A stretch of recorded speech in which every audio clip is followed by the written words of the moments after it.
every day we're getting new details about what happened and the assassination of the president, Jovenel Moïse. And it seems like there was a Colombian trained or Colombian based mercenary squad, essentially. And there are links to Haitian, Haitian-Americans, American Haitians in Florida. I mean, the ties on this are just everywhere and bizarre. It's like you wonder whose fingerprints are on it. I know you've done a lot of work in Jamaica, and you've got a great chapter about that in Gangster Warlords, but what can you tell us about Haiti? My instinct is like, it's got to be drug related. There's something drug related, you don't, but what has been your reaction and as you followed it?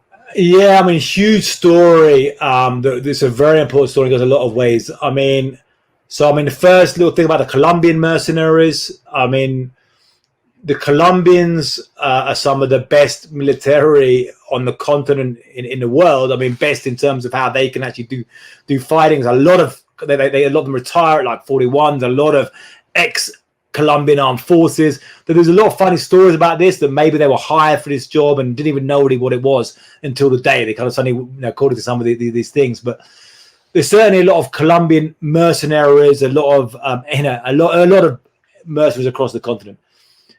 Now you've got a lot of people being arrested and a very jumbled investigation. On the side of the president and his wife, there's now kind of portrayal of, he was somebody who was kind of a champion of the poor, challenging the system, and that's why they killed him.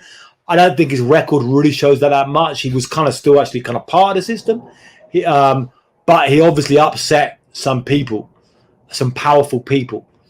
I think one of the things this shows is right now, if you look across Latin America and the Caribbean, you're seeing, bad days for democracy.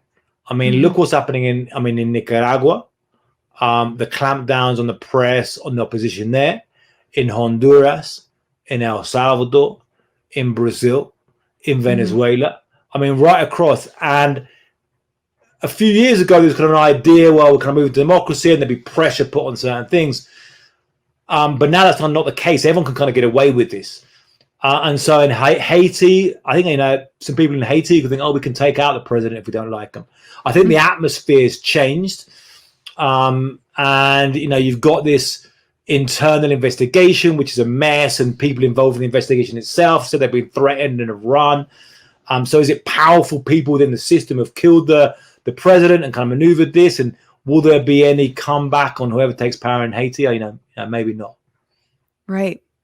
And it's incredible the way that Haiti, how many billions of dollars has the United States poured into Haiti, not, this is not benevolence. There is a stick at the end of the carrot. It's, cheap labor, etc. The Clintons had a huge role in that. And then you've got a place like Honduras and the 2009 coup against Manuel Zelaya, and that which kicked off a lot of sort of the lawlessness. I'm not saying Zelaya was a saint at all, but he obviously was center left, and that pissed a lot of people off, including his own government and his parliament or whatever, and the military there. So it's, the United States has a crucial role to play but where it chooses to bring down which morals. What the US policy should be is not easy either. I think because in a way you got a double bind that the US, it's bad when it tolerates or just allows a bunch of repression in a country. But if the US then tries to get involved to make things better, it often just makes things worse. It doesn't. But talking about Manuel Zelaya, I was there. I covered that coup in 2009, and one of the most surreal things I covered was when I was there in Tegucigalpa in Honduras at the airport, and then he attempted to fly back in on a Venezuelan plane, I think, and his supporters tried to take over the airport.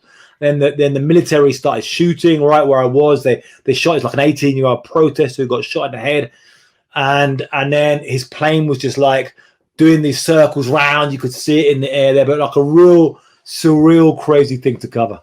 What's going on, Frantifa? If you haven't already, subscribe to this channel right now. Hit that button. And also, you can become a patron and support the show every single week. Get access to bonus episodes and exclusive merchandise. Patreon.com/bitchuation room. Do it.